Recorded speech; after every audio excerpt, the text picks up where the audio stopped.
Hi friends and family, இங்கே பாருங்கள் garlic chilli stick. இது வந்து சிக்கனு, இது வந்து சைனீஸ் ஃபுட்டு. சாப்பிட்டு பார்த்து சொல்கிறேன். அதுக்கு முன்னாடி நீங்கள் சாப்பிட்ருங்க. சாப்பிட்டு பார்க்குறேன்.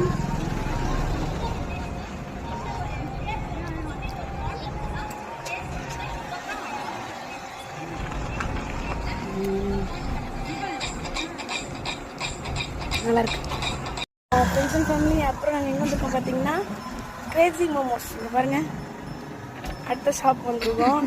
சண்டைக்கு வந்து தம்பியை பார்க்க வந்தேன். தம்பியை பார்க்கணும் இல்லையோ, இந்த ஹோட்டலில் டேஸ்ட்டு பார்க்குறேன். சரி, அடுத்தது நான் வந்து உங்களுக்கு வீட்டில் போயிட்டு ரிவ்யூ கொடுக்குறேன். வீட்டுக்கு போயிட்டு ரிவ்யூ கொடுக்குறேன். பாய். அதுக்கப்புறம் வந்து நான் அடுத்த கடையில் வந்து டீ, இஞ்சி டீ. ஆமாம், ஏன்னா நாங்கள் நிறைய ஆர்டர் பண்ணியிருக்கோம். பெருமைக்கு சொல்ல, ஆனால் 4-5 பேர் கும்பல் இருக்குது. அதுதான்.